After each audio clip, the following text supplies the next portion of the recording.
नमस्कार। स्वागत है आपका द न्यूज लॉन्चर पर। मैं हूं अशोक वानखड़े, लेकर आया हूं आपका अपना कार्यक्रम डायरेक्ट हिट। बात अब ईरान और अमेरिका और इजराइल के युद्ध की नहीं। हमारे यहाँ होली के छुट्टी के बाद फिर लोकसभा सेशन शुरू होने वाला है। जब सेशन चल रहा था तब स्पीकर ओम बिरला के खिलाफ, लोकसभा के अध्यक्ष है ओम बिरला, उनके खिलाफ अविश्वास प्रस्ताव लाया गया था। उसके बाद बिरला जी घर चले गए। उन्होंने कहा कि जब तक इस पे कोई फाइनल बात नहीं होती तब तक मैं सदन में नहीं आऊंगा। अब 24 घंटे बाद उस पर चर्चा होगी, लेकिन एनडीए कहीं ना कहीं हिट हो गया। एनडीए के पास बहुमत है, हो सकता है स्पीकर को बचा भी लें, और विपक्ष भी जानता है कि स्पीकर साहब बहुमत का अविश्वास प्रस्ताव में विश्वास जीत लेंगे। लेकिन चर्चा के दौरान बहुत सारी चीजें जो रिकॉर्ड पे आनी है, क्योंकि देश की आजादी के बाद लोकसभा में जितने स्पीकर बने उन सब स्पीकर में ओम बिरला जी का कार्यकाल ये काला अक्षरों में लिखा जाएगा। और ये इसलिए नहीं कि हम कह रहे, इसलिए कि लोकसभा का प्रोसीडिंग सारे लोग देखते हैं,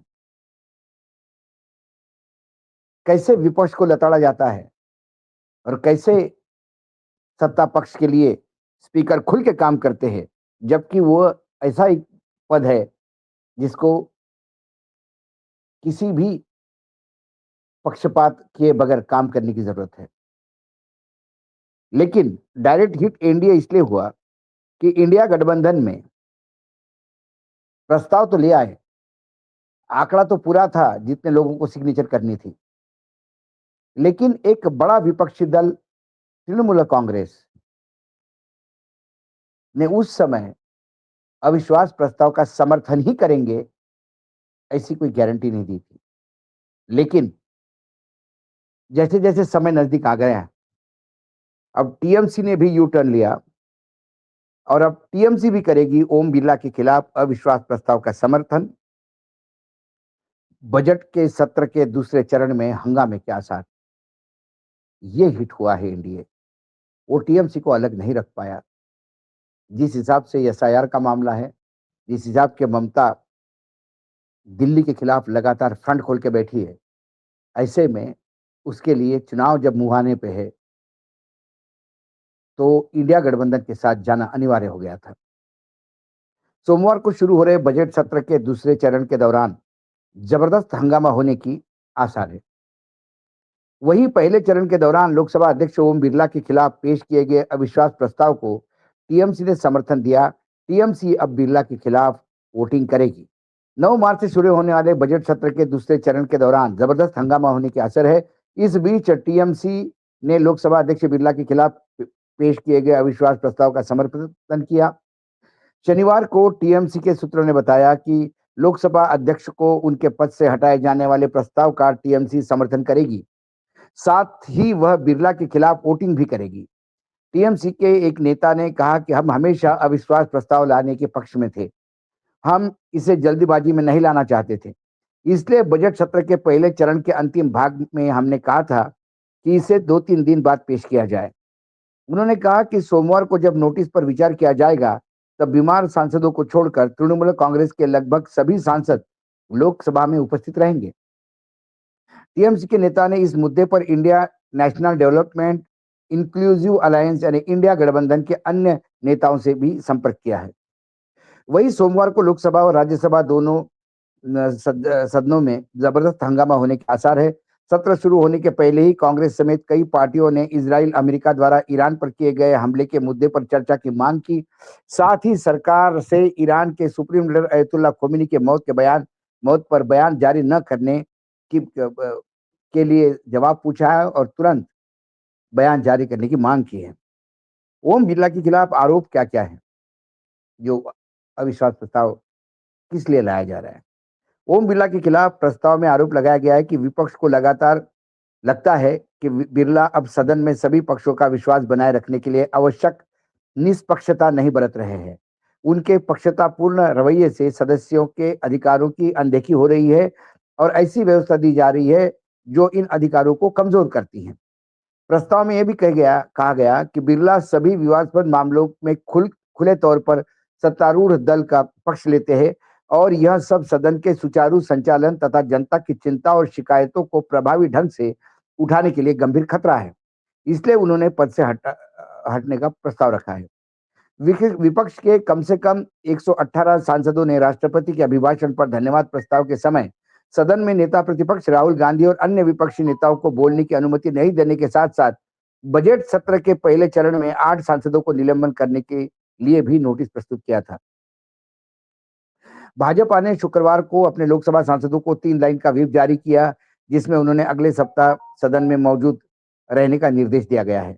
जब बजट सेशन द्वारा दूसरा फेज शुरू हुआ, पार्टी की ओर से कहा गया कि 9 और 10 मार्च को सदन में बहुत महत्वपूर्ण विधायी कार्य पर चर्चा होगी, इसलिए उनकी उपस्थिति आवश्यक है। वहीं कांग्रेस ने भी अपनी सभी लोकसभा सांसदों के लिए व्हिप जारी किया। उसने सभी सांसदों को 9 से 11 मार्च तक सदन में मौजूद रहने को कहा। ये एक पहलू आपने सुना। अब दूसरी ओर प्रधानमंत्री जी ने कल बिरला जी के तारीफों के पुल बांध दिए। नरेंद्र मोदी ने लोकसभा अध्यक्ष ओम बिरला की कार्यशैली और व्यक्तित्व पर गहरा भरोसा जताया है। अविश्वास प्रस्ताव से पहले पीएम ने बिरला की निष्पक्षता, संवैधानिक समर्पण और सदन के सफल संचालन की सराहना की है। सदन चल ही नहीं रहा है, फिर भी सराहना किए जा रहे हैं। संवैधानिक समर्पण, अब ये सब की परिभाषा फिर से एक बार करनी पड़ेगी। निष्पक्षता की परिभाषा फिर से एक बार करनी पड़ेगी। अविश्वास प्रस्ताव से पहले पीएम ने बिरला की भूरी प्रशंसा की। उन्होंने बिरला को कोटा की शिक्षा नगरी का प्रभाव बताते हुए सभी सांसदों को साथ लेकर चलने वाला एक असाधारण मुखिया बताया। असाधारण तो है बिरला जी, क्योंकि इतने सारे रिकॉर्ड किसी ने नहीं तोड़े जो बिरला जी ने तोड़े। लोकसभा अध्यक्ष ओम बिरला के खिलाफ विपक्ष की ओर से लाए गए अविश्वास प्रस्ताव पर सोमवार को सदन में चर्चा होगी। अविश्वास प्रस्ताव पर चर्चा के पहले शनिवार को प्रधानमंत्री मोदी जी ने स्पीकर ओम बिरला की कार्यशैली और व्यक्तित्व पर पूरा भरोसा जताया। पीएम मोदी ने लोकसभा अध्यक्ष की सराहना करते हुए कहा कि ओम बिरला न केवल बेहतरीन सांसद है, बल्कि उनके ही शानदार लोकसभा अध्यक्ष ही साबित हुए। पीएम मोदी ने कहा कि ओम बिरला का समर्पण पूरी तरह से संविधान के प्रति और अपने संसदीय प्रणालियों के संचालन में अटूट निष्ठा है। यहाँ संविधान की जगह आप भाजपा समझ सकते हैं। कोटा एयरपोर्ट के शिलान्यास के समारोह में बोलते हुए प्रधानमंत्री नरेंद्र मोदी जी ने कहा कि मैं कोटा के सांसद ओम बिरला की भी इस जरूरी प्रोजेक्ट के लिए उनकी लगातार कोशिश के लिए तारीफ करना चाहता हूं।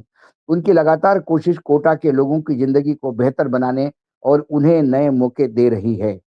पीएम मोदी ने कहा कि आज किसी पक्ष के सदस्य नहीं है, वे पक्ष और विपक्ष को पूरी तरह से ऊपर है।